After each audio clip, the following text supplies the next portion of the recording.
India TV YouTube channel को subscribe करें और बेल आइकन दबाएं।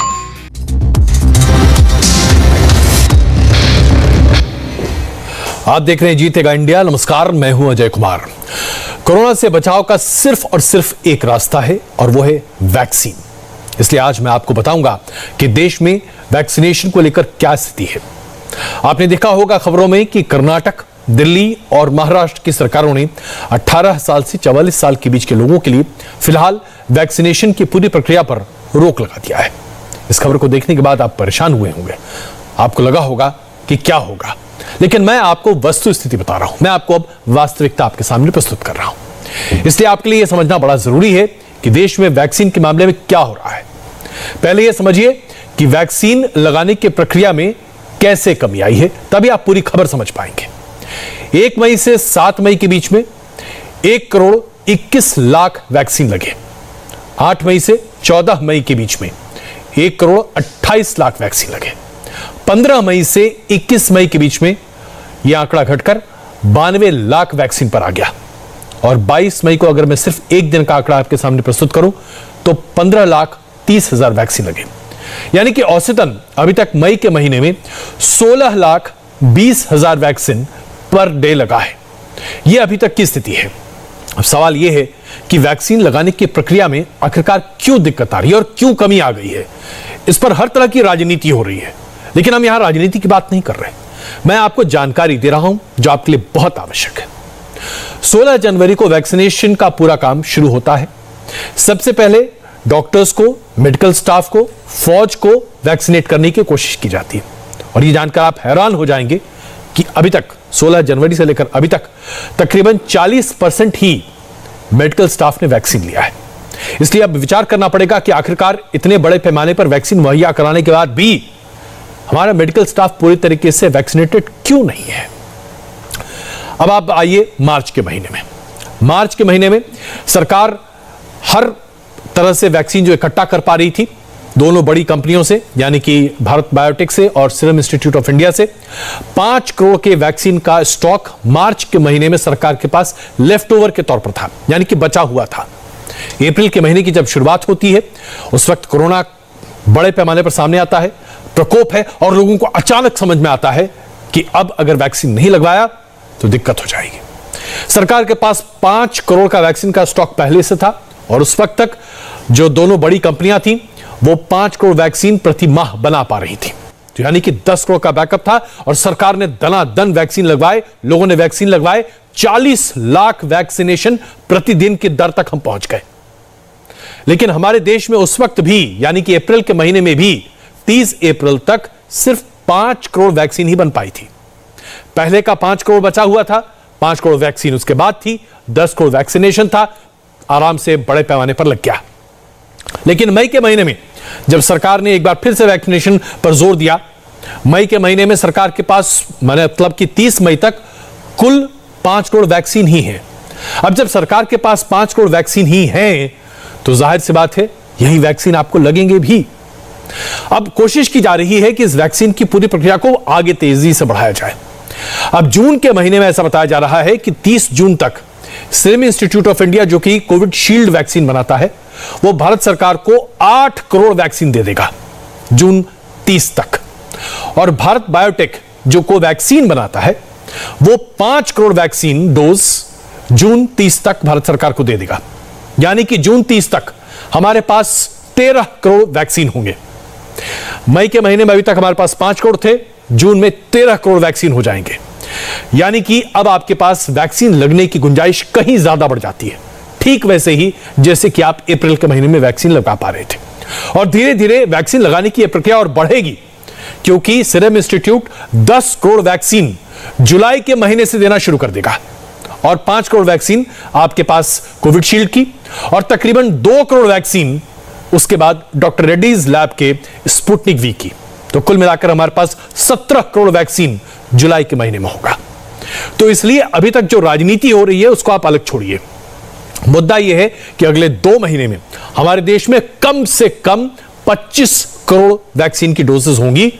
और अगर आप 2 महीने तक, यानी कि जून और जुलाई तक अपने आप को अच्छे तरीके से, सुरक्षित तरीके से बचा कर रख पाएंगे तो आपको वैक्सीन ही नहीं मिलेगी, आपको कोरोना से बचने का सारा रास्ता भी मिलेगा।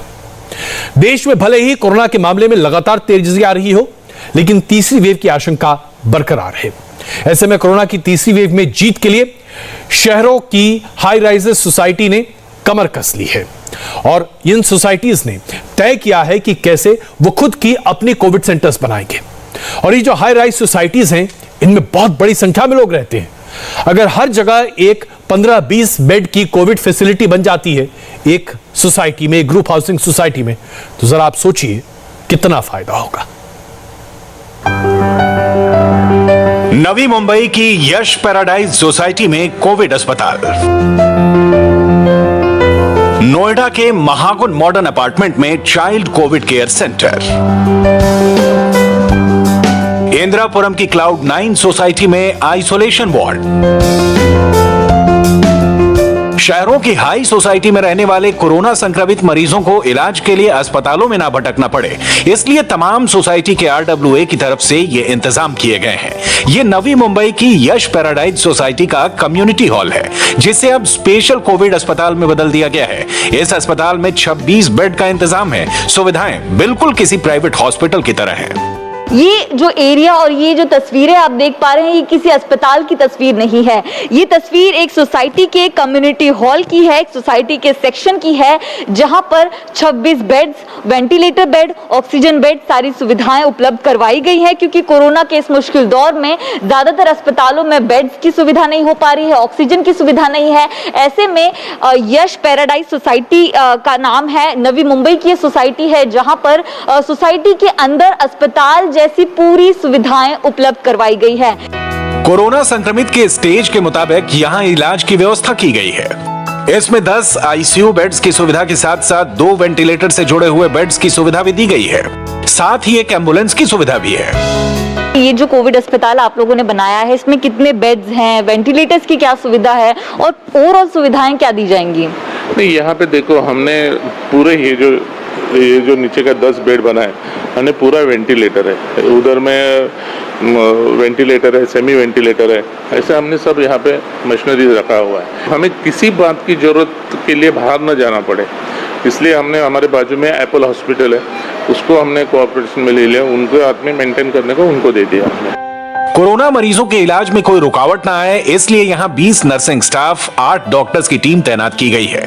इमरजेंसी सुविधा के लिए यहाँ पर 4 ऐसे डॉक्टर की टीम रखी गई है, जो सोसाइटी के क्लब हाउस में रहेगी और किसी भी तरह की इमरजेंसी में तुरंत मरीज का इलाज करेगी। डिटेल में बताइए कि जो मरीज यहाँ पर आते हैं, कोविड से परेशान होकर आते हैं, तो ये बेड्स के साथ क्या कुछ सुविधाएं उनको मिल पाएंगी? निश्चिंत होकर कैसे वो रह सकते हैं यहाँ पर? अब ये जो सुविधा है, अब हम इसको कहेंगे कि ये वेंटिलेटर है। This is an invasive ventilator. कोई भी पेशेंट जिसको सांस लेने की ज़्यादा दिक्कत हो जाए, सैचुरेशन ऑक्सीजन लेवल उनके ड्रॉप हो जाती है, ऐसी सिचुएशन में अब सोसाइटी और ये मेंबर्स के लिए घबराने की बात नहीं है, क्योंकि अपने को सपोर्ट सिस्टम में जो है, जो वेंटिलेटर, फुल फ्लेज वेंटिलेटर है, जिसको कि हम आर्टिफिशियल लंग्स भी बोलेंगे, उस तरीके की सुविधा हमने यहाँ पर अवेलेबल की है। अब आपको नोएडा के महागुन मॉडर्न अपार्टमेंट में बनाए गए special child Covid care centre में लेकर चलते हैं। बड़े लोगों के लिए यहां पहले से ही कोविड सेंटर चल रहा है। अब तीसरी लहर की आशंका में बच्चों को कोरोना से बचाने के लिए सोसाइटी के प्ले स्कूल को चाइल्ड कोविड केयर सेंटर में तब्दील कर दिया गया है।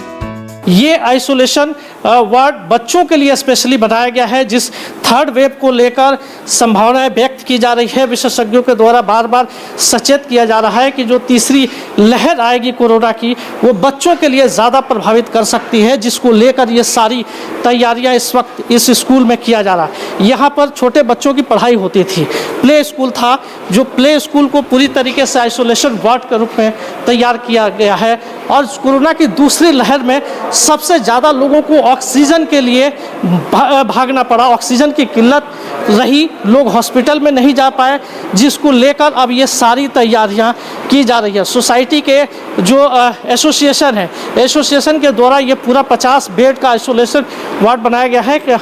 और देख सकते हैं कि जिस ऑक्सीजन के लिए लोग सड़कों पर भटक रहे थे, उस ऑक्सीजन के लिए इस सोसाइटी के द्वारा पूरा पाइपलाइन जिस तरीके से पूरे हॉस्पिटल में एक तरह से बनाया जाता है, वो हॉस्पिटल का रूप पूरा दिया गया है।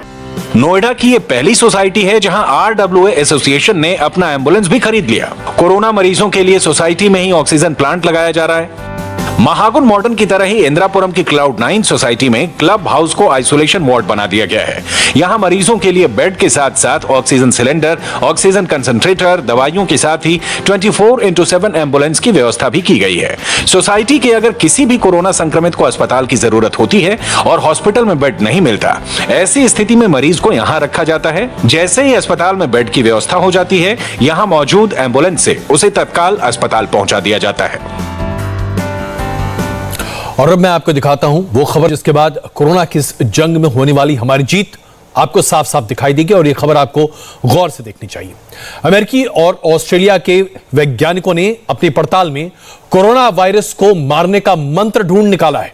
फिलहाल यह रिसर्च चूहों पर की गई है, लेकिन वैज्ञानिकों का दावा है कि 2 साल से पहले वो इस दवा को इंसानों के लिए तैयार कर देंगे। यानी कि अब कोरोना वायरस की छुट्टी होने वाली है। बड़ी खबर है, देखिए। मिल गई कोरोना इलाज की नई थेरेपी। शरीर में घुस चुके वायरस का होगा जड़ से अंत। जीन साइलेंसिंग टेक्निक से 99.9% वायरस का खात्मा। अब कोरोना वायरस को फेफड़े में ही मार देगी दवा। वैज्ञानिकों को कोरोना के नए इलाज में बड़ी कामयाबी मिली है। इस नए इलाज का नाम होगा जीन साइलेंसिंग टेक्निक। कोरोना इलाज की एक ऐसी थेरेपी जिससे फेफड़ों में फैले कोरोना वायरस को पूरी तरह से खत्म कर दिया जाएगा। इस थेरेपी का चूहों पर सफल परीक्षण हो चुका है। इस परीक्षण को ऑस्ट्रेलिया और अमेरिकी वैज्ञानिकों ने किया है। ऑस्ट्रेलिया के क्वींसलैंड स्थित ग्रिफिथ यूनिवर्सिटी में मेंडीज हेल्थ इंस्टीट्यूट और city of hope research and treatment centre में इस थेरेपी का चूहों पर इस्तेमाल किया गया। रिसर्च टीम का दावा है कि इस आरएनए टेक्निक के जरिए शरीर में घुसने वाले 99.9% वायरस को जड़ से खत्म किया गया। रिसर्च में शामिल वैज्ञानिकों का दावा है कि चूहे पर किए गए प्रयोग के दौरान फेफड़ों में फैले कोविड-19 वायरस को पूरी तरह से खत्म कर दिया गया। वैज्ञानिकों को भरोसा है कि इस तकनीक से कोरोना वायरस के हर वेरिएंट का सटीक इलाज किया जा सकेगा। इस थेरेपी में वैज्ञानिकों ने जीन पर निशाना साधने वाली जीन साइलेंसिंग टेक्निक का इस्तेमाल किया है। जीन साइलेंसिंग टेक्निक 90 के दशक में ऑस्ट्रेलिया के पौधों में खोजी गई थी। इस तकनीक के जरिए वायरस के जीनोम को खत्म किया जाता है। इस थेरेपी को direct acting and antiviral therapy कहा गया है। इसमें दवा सीधे मरीज के फेफड़ों में दी जाती है। इस तकनीक से विकसित दवा को सिर्फ 4 डिग्री सेल्सियस तापमान में स्टोर किया जा सकता है। इस थेरेपी के दौरान लिपिड नैनो पार्टिकल के जरिए मरीज के फेफड़ों में दवा छोड़ी जाती है। रिसर्च में शामिल वैज्ञानिकों का दावा है कि जीन साइलेंसिंग टेक्निक से बने इंजेक्शन से गंभीर मरीज भी 4 से 5 दिन में ठीक हो जाएंगे, क्योंकि यह दवा कोरोना के मरीज के शरीर में मौजूद वायरस के जीनोम को मारकर उसके संक्रमण को शरीर या फेफड़ों में बढ़ने से रोक देगी और शरीर का इम्यून सिस्टम वायरस को खत्म कर देगा। चूहों पर हुए प्रयोग के नतीजे बहुत ही हौसला बढ़ाने वाले हैं, लेकिन अभी इसका क्लिनिकल ट्रायल बाकी है। क्लिनिकल ट्रायल के पूरा होते होते और इस दवा के आने में अभी 2 साल लग सकते हैं, लेकिन इस दवा के आने के बाद कोरोना का कोई भी वेरिएंट क्यों ना हो, उसका अंत तय है। देश में अब तक 3 लाख से ज्यादा लोगों की मृत्यु हो चुकी है। एक बहुत बड़ी संख्या ऐसी महिलाओं की है जो कोरोना की वजह से अपने पतियों को खो चुके हैं और उनके परिवार का सहारा भी चला गया है। जीवन में आए इस अंधकार के बीच उम्मीद की नई किरण बनकर सामने आई है एक वेबसाइट covidwidows.in। एक ऐसा प्लेटफॉर्म है जो कोरोना महामारी में विधवा हो चुकी महिलाओं के लिए एक सहारा बन रहा है, उनके लिए नौकरी के अवसर प्रदान कर रहा है। इस वेबसाइट को नोएडा में रहने वाले आईटी इंजीनियर युद्धवीर ने बनाया है।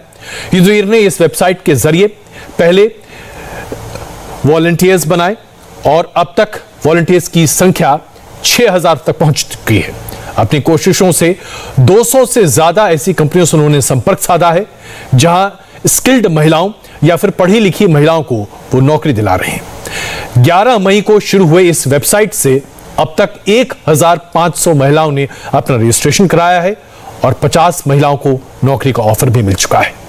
आपके लिए उम्मीद की एक किरण है, इस वेबसाइट का इस्तेमाल कीजिए।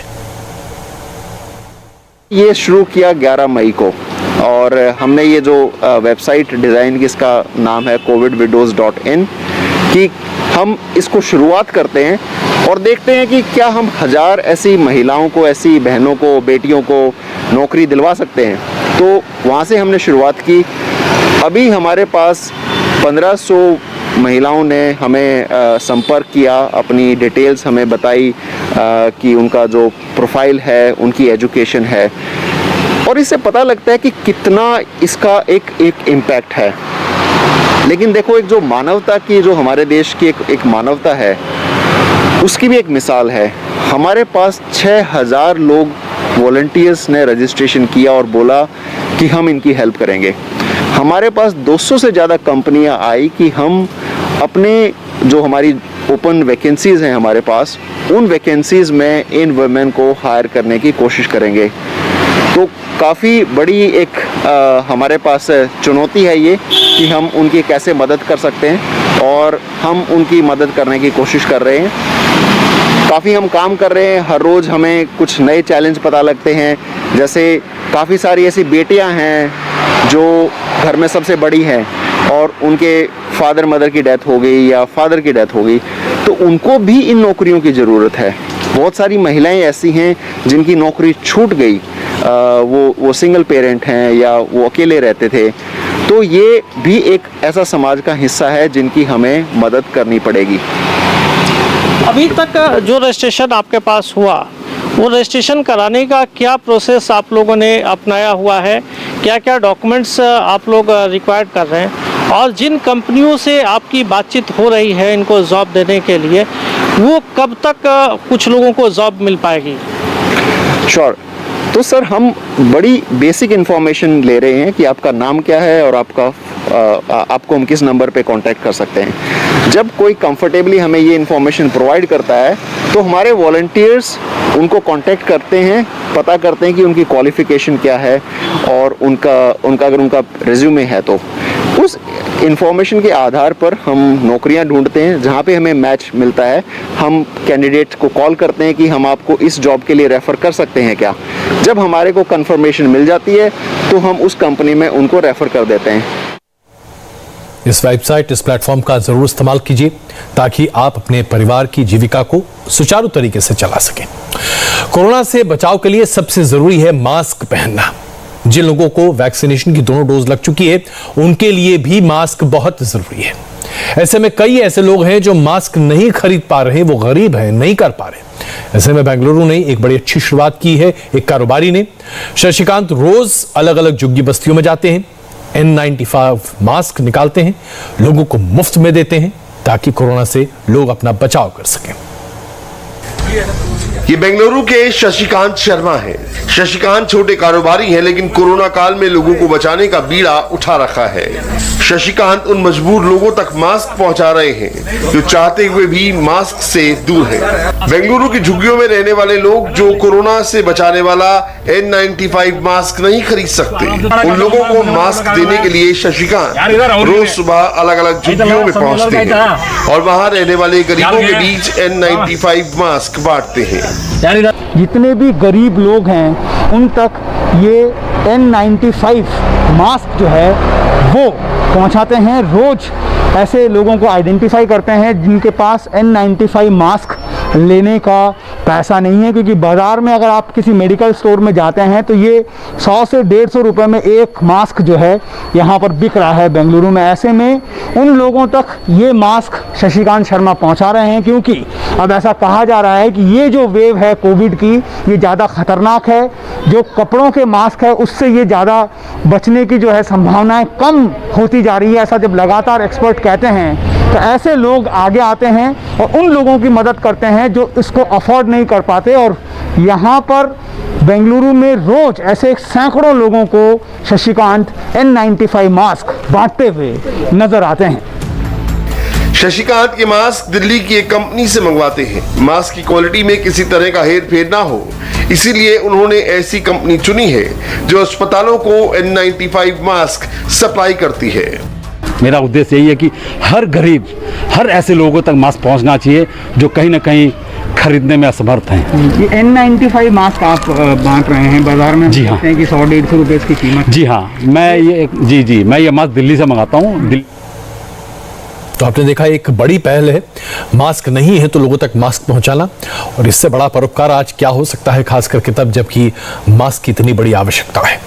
बेंगलुरु के मोबाइल डॉक्टर से भी आपको मिलवाएंगे जो गली गली भटक कर अपनी ही गाड़ी से अपने कार को क्लिनिक में तब्दील करके लोगों के लिए कोरोना का इलाज आप उनके साथ उन तक पहुंचा रहे हैं। बस थोड़ा सा इंतजार कीजिए ब्रेक का, तुरंत वापस आ रहे हैं।